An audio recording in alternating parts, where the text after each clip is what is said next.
dengan show ya, memproklaim istilahnya saya nanya Pak Mahfud dan ini justru saya sendiri malu Mas. Maksudnya kalau malah malu saya, kalau bisa nggak usah kelihatan gitu karena kalau bisa nggak usah tahu. Ya, betul, karena kalau bisa nggak usah tahu karena takutnya kalau saya juga salah atau apa justru malah bikin malu kan. Abah itu pernah memberi nasihat ya istilahnya. Kamu kalau mau istilahnya berkarir di dunia politik, mending kamu masuk dari jalur profesional. Bikin kamu tuh dirimu itu kompeten banget gitu, jadi yang hebat gitu di bidangmu. Kemudian nanti orang itu melihat, ya kamu capable dan itu pokoknya nggak ada ini kerjaan ini nggak ada urusannya sama istri dan anak-anakku gitu. Jelas bahkan di rumah pun kita Abah pun juga jarang ya cerita soal politik perkembangan gini nggak. Biasanya justru malah yang ringan-ringan Mas. Dalam demokrasi kita nggak mungkin dong ada istilah pure dinasti politik karena gimana pun kalau dia kan maju kemudian rakyat yang memilih. Kalau ternyata rakyat memang mau.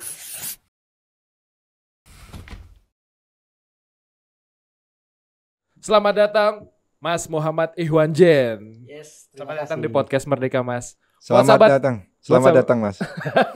Buat sahabat Merdeka mungkin masih ini siapa ya gitu. Kita kasih kenal dulu sis. Mas Muhammad Ihwanjen alias Mas Wawan biasanya di sapa akrabnya. Dia siapa sih sis? Kok tiba-tiba ada di studio podcast kita sis? Pak Dokter. Oh iya. Pak Dokter ini. Pak Dokter dan dia yang kemarin viral. Yup. Ketika Pak Mahfud menelpon sosok anak muda. Ternyata anaknya. Nah ini sahabat Merdeka. Ya anaknya Pak Mahfud ternyata. Pak Mahfud. Selama Anak ini kita nggak anak sulung. Kita nggak tahu. Kita nggak tahu karena memang nggak perlu tahu sih sebenarnya. Oh nggak perlu tahu. Nggak seperti itu juga. Ya Mas kita pengen tahu ini tentang Mas Wawan. Halo. Jangan maju dulu sis. Oke. Gue penasaran sama bajunya sih. Kenapa Mickey Mouse tapi pakai baju Madura? Nah, lucu ya. Iya. Edisi spesial sepertinya. Iya. Sebenarnya saya nggak tahu ya. Saya cuman lihat tiba-tiba ada di sebuah toko gitu. Kemudian kok lucu sih itu Mickey Mouse kan tokoh internasional ya maksudnya itu karakter internasional. Tapi pakai bajunya Madura gitu. Ya kan Madura. Emang Madura ada Mickey Mouse? Gak ada. Tapi ada indikasi-indikasi tertentu kan kalau saya pakai ini Madura. Oh iya. Tapi ini katanya rare ya? Rare. Betul, ternyata katanya edisi 100 tahun ya, 100 tahun Mickey Mouse gitu. Jadi saya juga baru tahu, saya sih cuman beli karena ada Maduranya aja sih, sesimpel itu. Ternyata Madura mendunia coy. Tapi ini bajunya siap-siap harga naik nih. Udah kita jangan lama-lama ntar digoreng harganya. Oke. Gimana sih soal Mas Wawan nih? Sebelumnya terima kasih banget Mas Wawan udah hadir di podcast Merdeka. Dan kita ingin tahu nih soal sosok Mas Wawan seperti apa sih? Kan orang-orang yang baru ternyata dokter yang di PSSI. Ternyata dosen. Ternyata anaknya Pak Mahfud. Nah, kayak gimana tuh sis? Ya Mas pengen tahu dong. Selama ini kan orang taunya Mas Wawan hanya dokter, bahkan ada yang kaget anaknya Pak Mahfud gitu ya. Selama ini dari sekolahnya di mana sih Mas? Iya kan, karena kita nggak tahu tiba-tiba ada Pak Mahfud telepon ada di luar negeri. Iya. Memang dari dulu sekolah di luar negeri atau memang sekolahnya ya di dalam negeri seperti anak-anak Indonesia gitu, yang lainnya. Kalau gue sih prediksi anak pejabat lah di luar negeri lah sekolahnya. Oh kita denger dulu deh. Kalau gue ya. Enggak dong Mas, saya ini produk pendidikan dalam negeri. Jadi saya saya besar di Jogja ya. Jadi pendidikan dasar, menengah saya juga di sekolah menengah negeri ya di SMP 5 Jogja. Sampai 5 SMA negeri 8 kemudian fakultasnya saya di Fakultas Kedokteran Universitas Gadjah Mada di UGM untuk dokter umum, kemudian saya melanjutkan pendidikan spesialis saya di spesialis kedokteran olahraga dan itu di Jakarta di Indonesia juga kan UI di UI. Jadi produk dalam negeri lah saya ini. Tapi kemudian saya itu kalau dibilang di PSSI itu sebenarnya sudah lama Mas. Maksudnya sekarang enggak sih. Dulu pernah menjadi komite medik ya, anggota komite medik Persatuan Sepak Bola Seluruh Indonesia PSSI dan dulu pernah lah terlibat menjadi dokter kontingen untuk tim Indonesia misalnya event SEA Games, Asian Games dan sebagainya. Tapi kemudian saya memilih untuk berkarir sebagai akademisi di Jogja di Universitas Negeri Yogyakarta. UNY. Universitas New York. Bukan, ini dalam negeri. Ya, kemudian ya sebagai dosen, tentu saja negara itu ternyata menyediakan beasiswa untuk dosen-dosen yang mau sekolah program doktoral ya, S3, karena kan dosen itu harus S3 kan. Nah, kemudian karena saya merasa juga punya dalam tanda kutip hak ya untuk ikut seleksinya kan. Nama beasiswanya beasiswa unggulan dosen Indonesia dari LPDP waktu itu. Ya saya ikutin prosesnya, seleksi mulai dari berkas izin kepada atasan, terus seleksi berkas, substansi macam-macam, wawancara, sampai kemudian ya saya dapat beasiswa itu untuk melanjutkan pendidikan di Belanda udah tahun keempat nih Mas. Waduh, emang udah sekolah dokter tuh panjang banget ya sih. Iya. Berat ternyata. Untung saya nggak jadi dokter. Tapi kita butuh sih dokter. Betul. Ya, gitu. 4 tahun udah sekolah di Belanda. Doain tahun depan lulus lah Mas. Amin. Karena beasiswanya juga mau habis nih. Tapi kan anak menteri gitu, masa masih nyari beasiswa sih Mas? Enggak, tapi yang menarik sih ini sih saya mau nanya serius ini Mas. Boleh. Karena kan Pak Mahfud itu kan orang taunya kan hukum ya, akademisi, terus kemudian yang taunya adalah hakim gitu kan. Pendekar dan hukum politisi. sis. Betul, sekarang lagi ramenya pendekar hukum. Kok tiba-tibanya Mas Wawannya ngambil di kedokteran ya? Kenapa nggak jadi pengacara aja Mas? Nah, misalkan yang jalur-jalur yang hampir mirip-mirip lah misalkan. Karena gini Mas, abah, saya panggil ayah saya tuh abah ya. Abah saya itu tidak pernah memberikan suatu arahan khusus. Kamu tuh harus begini, harus jadi ini itu. Silakan saja yang sekiranya diminati itu diseriusi gitu. Jadi kemudian namanya anak SMA waktu itu ya sudah kan mau melanjutkan di mana. Ada beberapa opsi-opsi kan. Saya punya minat. Kemudian didiskusikan biasa sama seperti orang lain diskusi dengan orang tuanya. Kemudian ya sudah, kalau kamu ingin misalnya jadi dokter, ya sudah coba ya sudah mendaftarlah untuk kuliah di Fakultas Kedokteran, maksudnya kuliahlah gitu. Tidak pernah kemudian membatasi seperti tadi Mas. Enggak, mending kamu hukum saja biar nanti tinggal misalnya mudah mudah tinggal baca buku saya aja. Ya kan ya, buku ya. Ya tapi intinya gitu sih. Abah ini membangun suatu demokrasi istilahnya untuk anak-anaknya untuk bisa memilih apa yang memang mereka mau lakukan dengan serius gitu sih. Jadi Pak Mahfud tuh demokratis banget ya. Nggak ngarahin kamu jadi capres saja. Bukan ya Mas ya. Oke, kita buru-buru lanjut Cis. Saya sih melihatnya Pak Mahfud itu kan di luar sana kan tegas. Tegas gitu, sebagai apalagi pas waktu jadi hakim. Gue pernah ketemu Pak Mahfud ya. Kan pakai kacamata khas tuh kan. Kalau ngeliatin kan tajam banget. Kayaknya kayak udah berasa diomelin gitu sih. Serius sih. Tapi setegas itu Pak Mahfud. Kalau misalkan itu kalau di luar gitu. Kalau misalkan di dalam lingkungan keluarga sendiri gimana Mas? Ya, Abah itu sebenarnya bukan tipe yang galak ya. Dalam artian bukan tipe orang yang ngomel gitu kan, bukan marah. Dia biasanya jarang ngomong ya. Dalam artian jarang ngomong tuh hal yang serius sampai ngomel lama gitu. Tapi biasanya kalau dia memberitahu atau hal yang serius itu biasanya memang serius gitu. Jadi jarang ngasih tahu, tapi biasanya kalau sekali dia ngomong biasanya kayaknya serius nih, harus gue dengerin nih. Istilahnya gitu.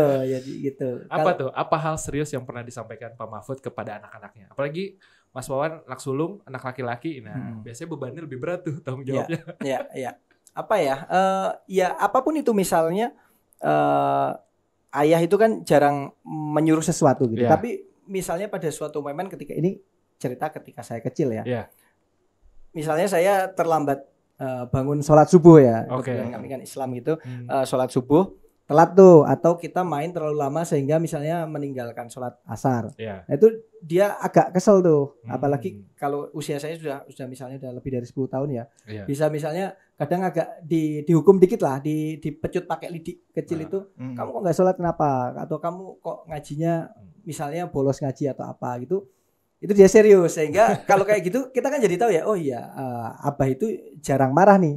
Kalau dia marah berarti ini kayaknya beneran nih aku salah gitu. Nah hal-hal seperti itu yang kemudian kita jadi punya highlight karena dia jarang ngomong. Sekalinya ngomong kayaknya memang perlu didengerin. Itu semua pakai sarung sis. Oh bukan.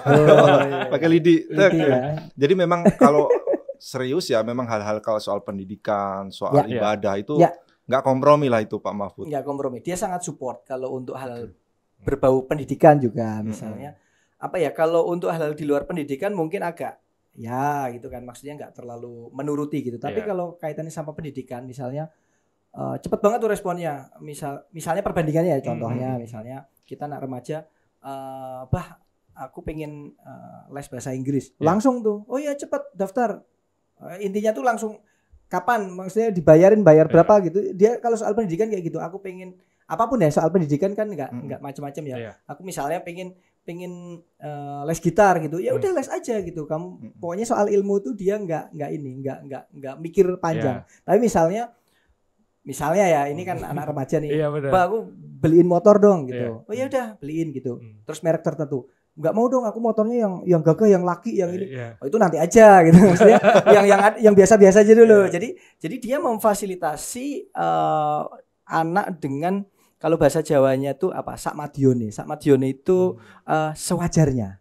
Ya, jadi kita tetap tidak kemudian berlebih-lebihan, tapi juga terus kemudian nggak kesulitan banget gitu atau kekurangan gitu. Jadi wajarnya aja seperti anak-anak lainnya gitu. Nah, itu bisa inspirasi buat kita tuh sis. Anak kita, Pak pengen belajar bahasa Inggris langsung.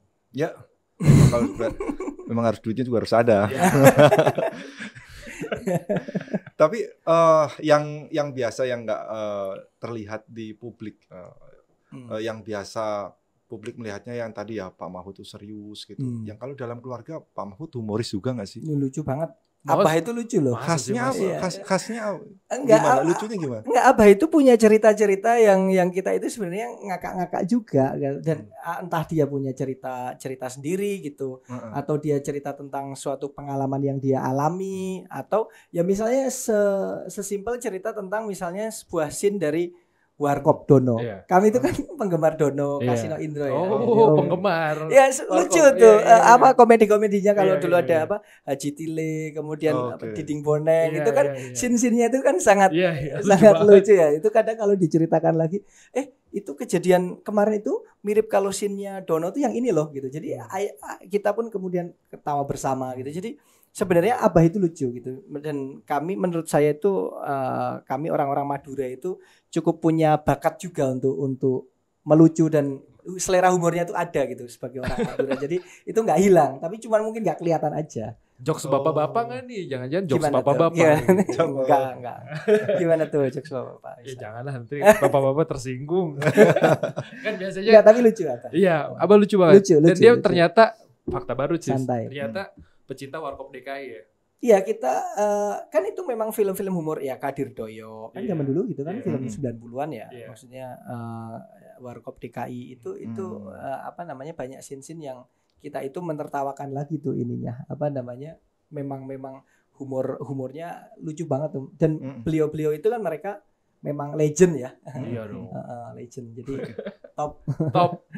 Mas, soal nilai-nilai yang selama ini mungkin publik juga perlu tahu, nilai-nilai yang pernah ditanamkan Pak Mahfud atau Abah kepada anak-anaknya tuh yang sampai sekarang jadi pegangan hidup lah. Karena sekarang kan Mas Wawan juga sudah berumah tangga gitu kan. Sampai sekarang dipegang teguh gitu. Nilai-nilai apa yang ditanamkan Pak Mahfud kepada Mas Wawan?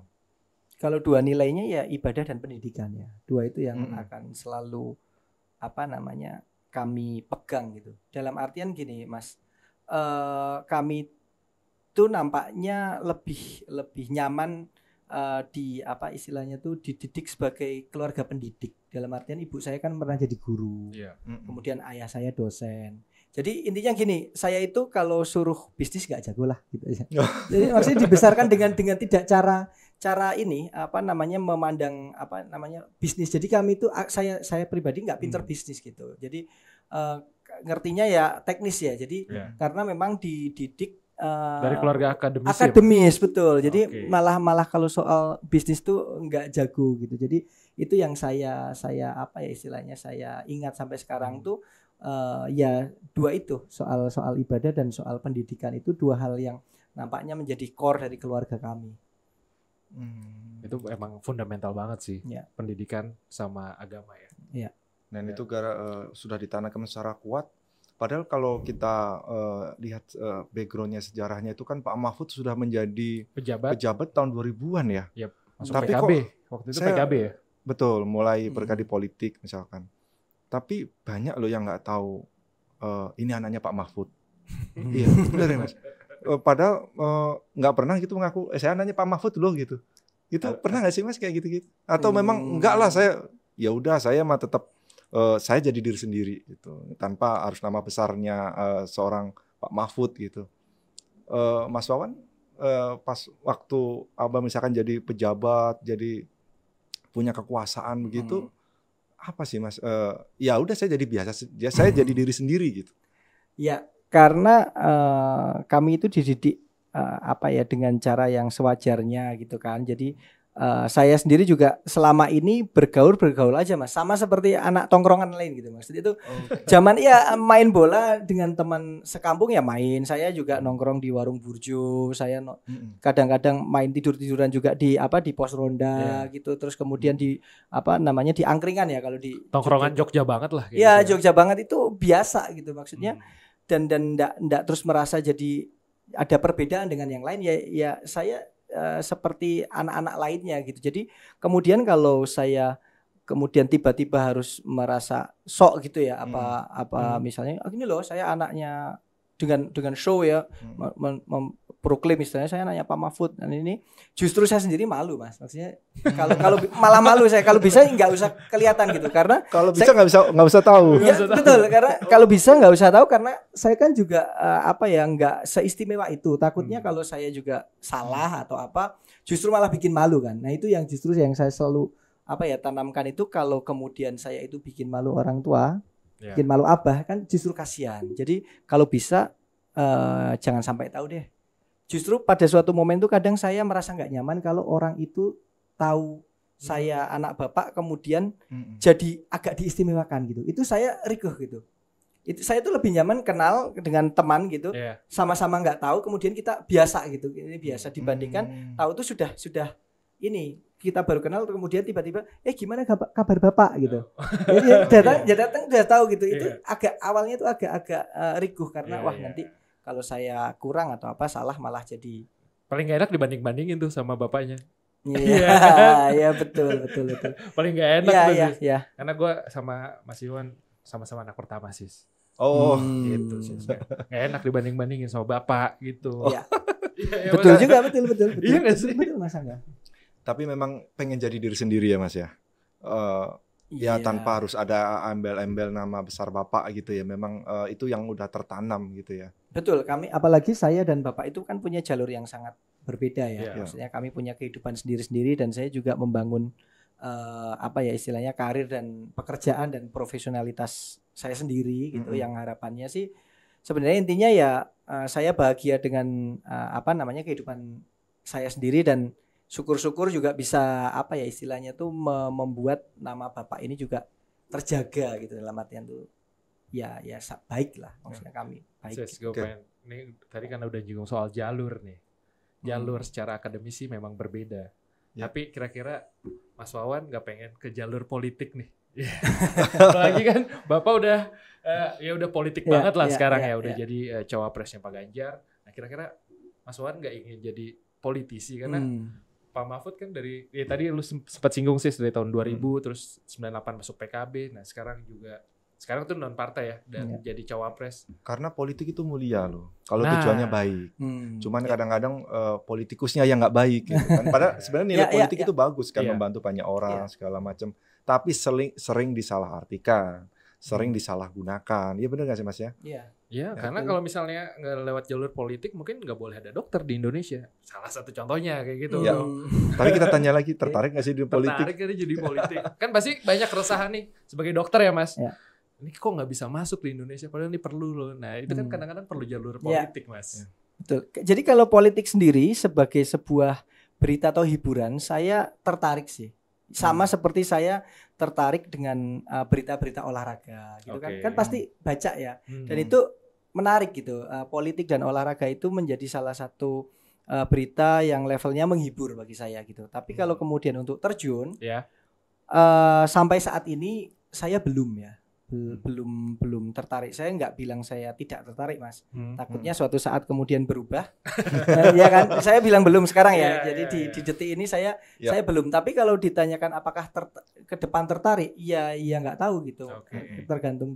Tergantung semesta mendukung apa enggak. Semesta mendukung atau tidak. Tapi gini, Mas, Abah itu pernah memberi nasihat ya istilahnya. Gini, kamu kalau mau istilahnya berkarir di dunia politik, mending kamu masuk dari jalur profesional. Kan jalur politik banyak banget kan, bisa masuk parpol, bisa main. Nah kalau Abah itu menyarankan, udah kamu dari jalur profesional aja, bikin kamu tuh dirimu itu kompeten banget gitu, jadi yang hebat gitu di bidangmu. Kemudian nanti orang itu melihat, ya kamu capable dan kemudian kamu bisa diberikan amanah atau tanggung jawab yang lebih besar, yang kaitannya sama itu. Jadi ya itu ya sudah, saya coba bangun kapasitas diri saya dan saya melatih diri untuk seprofesional mungkin di bidang saya, itu aja sih. Seenggaknya Abah udah kasih restu lah.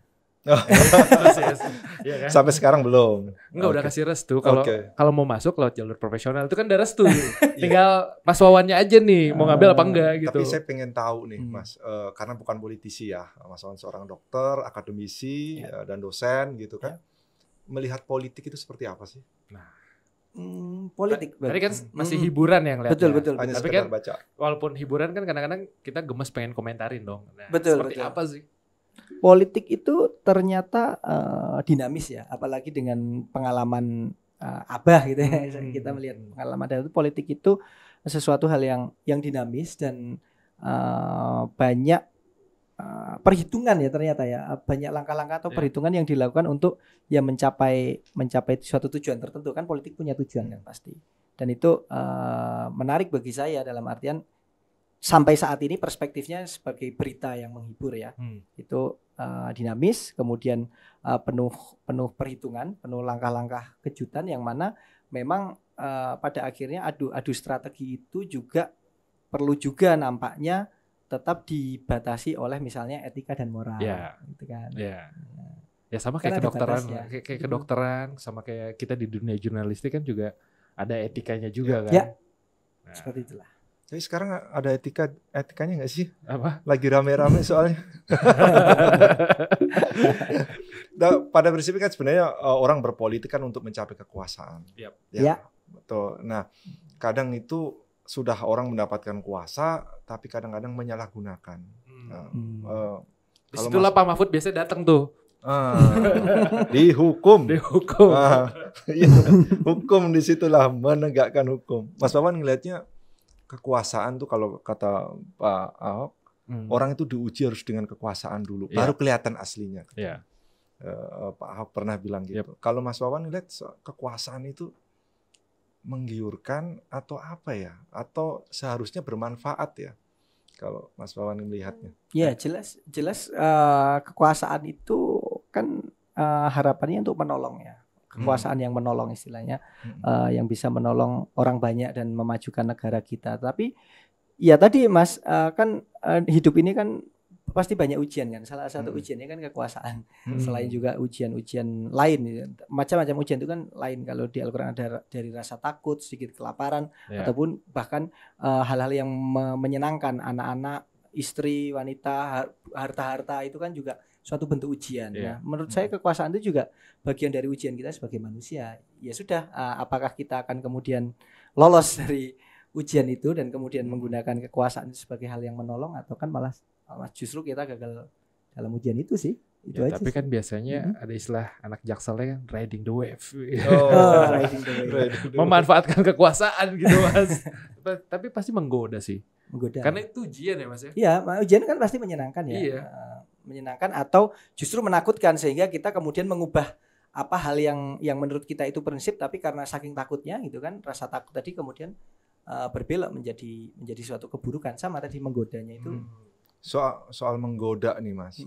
Pak Mahfud itu kan pernah jadi hakim konstitusi, menteri, menteri pertahanan, sekarang Menko Polhukam, sebagai anak pejabat.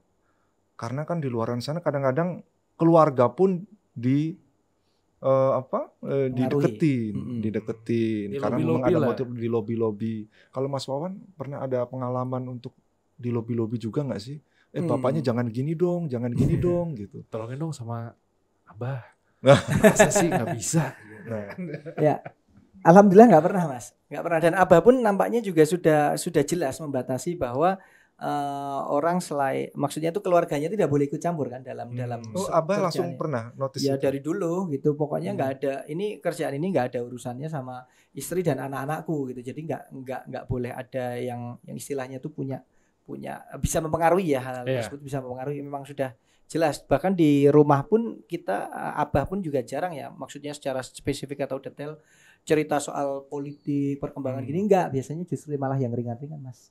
Happy aja kita. Masalah politik nggak pernah tuh dibahas sama keluarga, anak-anaknya misalkan lagi bahas soal politik terkini nih gitu. Enggak ada. Biasanya kalaupun ada itu biasanya level obrolan aja ya, maksudnya ngobrol terus kemudian kan nyambung tuh. Nah, kemudian kita sedikit spill lah gitu. Tipis-tipis lah bisa. Tapi enggak terus kemudian jadi intens atau banyak gitu materi yang dibahas, enggak sih. Perkembangan terkini enggak. Tapi kan biasanya karena keluarga itu kan riskan banget ya buat jadi tempatnya lobby lah ya. Dari sekian banyak kasus lewat anak, lewat istri, ternyata enggak Mas? Enggak sama sekali. Atau karena yang mau lobby, yang mana sih anaknya? Karena enggak tahu. Iya. Bisa juga ya. Sih anaknya? Baru tahunya kemarin pas Pak Mahfud video call, oh ini anaknya gitu. Iya. Enggak juga sih kayaknya ya, enggak seperti itu sih. Kayaknya aman-aman aja sampai saat ini ya. Insya Allah tetap seperti itu. Ya, ini masih terkait nih, bro. Terkait dengan sekarang yang lagi rame nih Mas, tentang dinasti politik. Karena kan bagaimanapun ketika seorang ayah punya kuasa gitu, kadang pengen anaknya juga perlu mengatur pengen mendapatkan sesuatu juga gitu. Mas Wawan ngelihatnya sekarang yang sedang ramai gitu tentang dinasti politik. Saya minta komentarnya nih Mas tentang dinasti politik. Apa sih sebenarnya dinasti politik itu bagus nggak sih kalau memang tujuannya untuk baik, atau tujuannya itu untuk kekuasaan aja gitu, atau tujuannya untuk untuk kelompoknya gitu, untuk keluarganya gitu. Mas Wawan ngelihatnya dinasti politik sekarang yang sedang ramai dibahas bagaimana?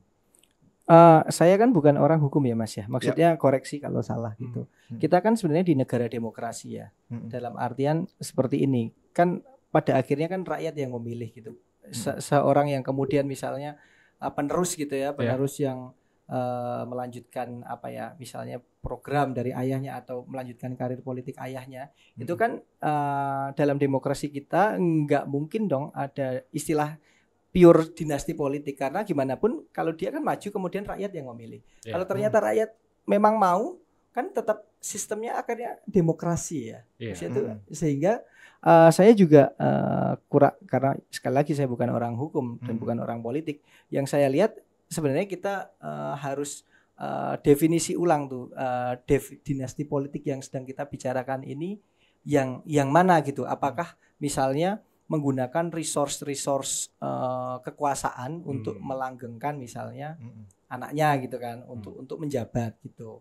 Nah itu apakah kemudian nanti kan tinggal dilihat ya, apakah hal tersebut menyalahi konsep KKN gitu, kolusi, nepotisme, ada nggak unsur di situ kan gitu ya. Kalau misalnya ada ya berarti kan nggak boleh dong gitu. Tapi kalaupun misalnya dia mengkader, dalam tanda kutip mengkader anaknya gitu, atau siapapun itu, terus kemudian diberikan atau disajikan kepada rakyat, kan pada akhirnya demokrasi itu rakyat yang memilih.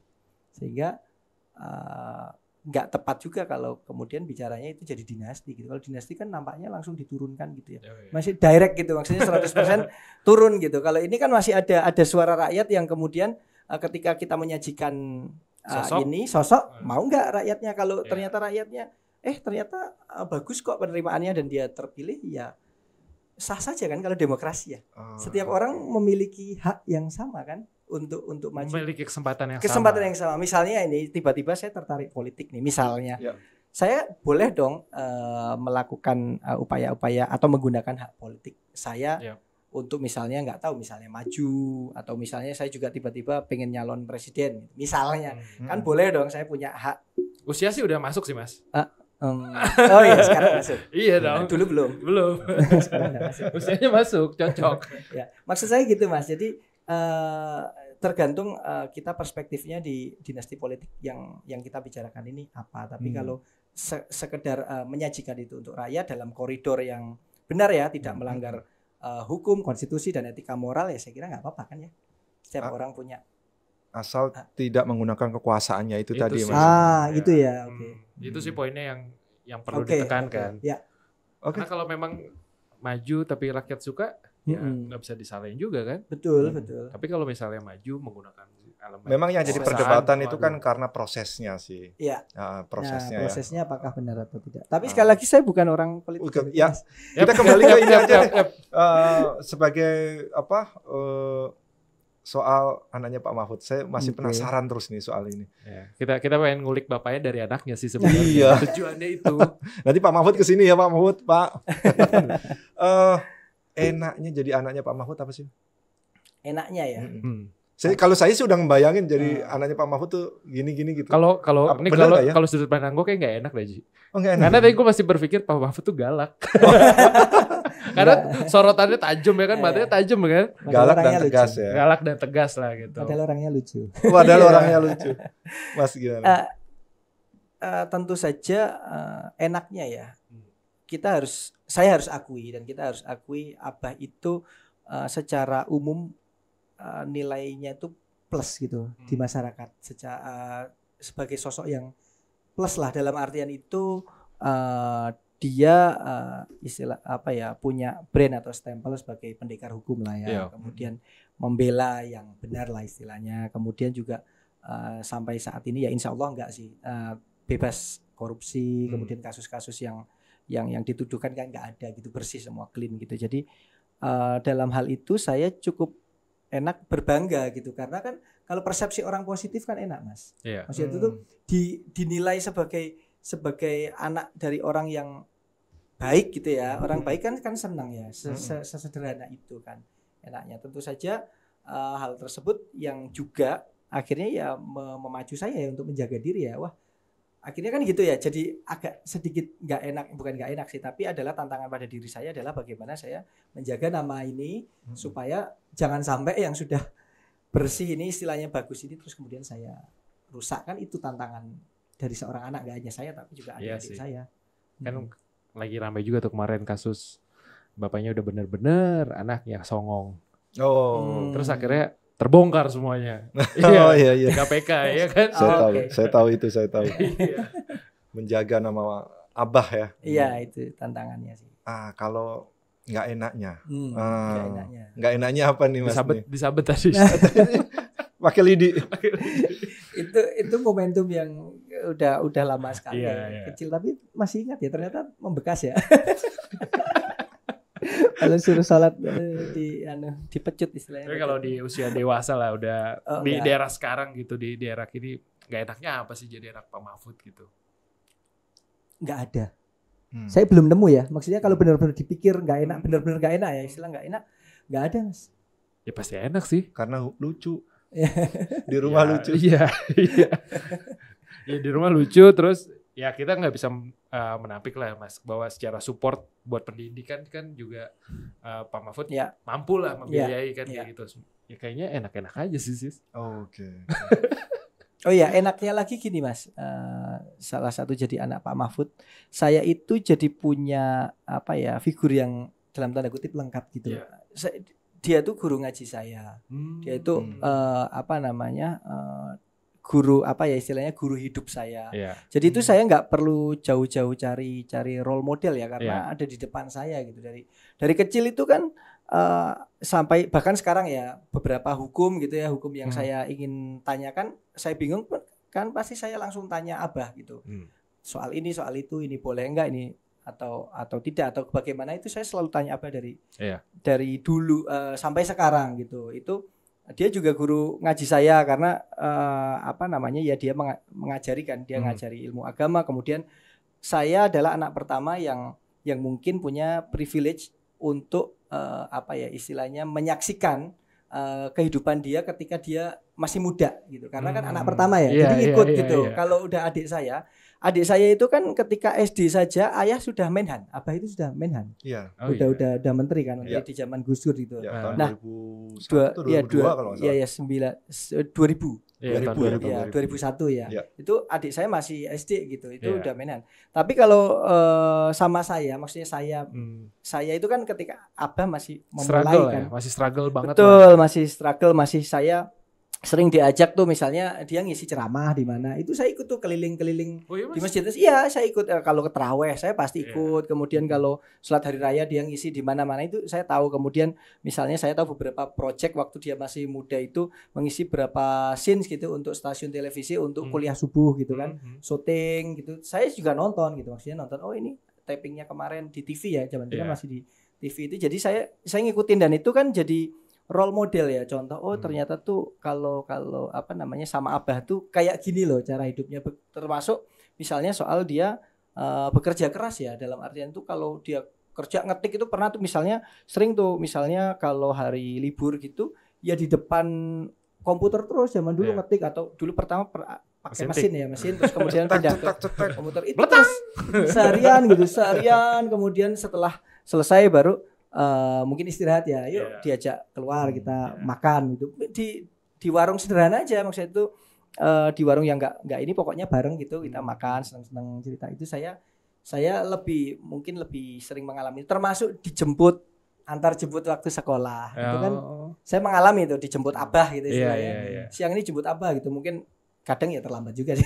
Masih nunggunya lama tapi apa yang nganter gitu, mengantar jemput. Kemudian ya seperti inilah seperti itu anak-anak pada umumnya lah. Dan kasihan emang adiknya pasti udah gak ngerasain kan, karena jadi menhan udah sibuk waktunya kan. Ya lebih sibuk ya dibandingkan. Enak tuh sisi anak pertama. Lu juga anak pertama ya? Enggak, saya anak ketiga. Anak ketiga. Enggak, sebagai penutup saya mau tanya satu sih Mas, soal nanya pesan prinsip hidup. Prinsip hidup yang pernah disampaikan Pak Mahfud kepada anak-anaknya. Nah itu apa ya Mas yang jadi sekarang itu ya benar juga ya abah saya gitu. Ya kalau prinsip hidup secara umum ya Mas, intinya tuh kita hidup tuh kan sudah punya panduan gitu, dalam artian ya keyakinan kita ya, agama apapun lah itu kita punya keyakinan ya. Itu tinggal kalau kita yakin di situ kan tinggal kita ikuti. Jangan sampai kemudian satu yang lain hal itu kita kemudian jadi hilang gitu atau berbelok itu. Jadi kalau kemudian kita lupa, ya ingat kita itu punya guide, panduan yang kalau kita mau pulang itu kita tuh sudah tahu jalannya gitu untuk pulang itu agama kan.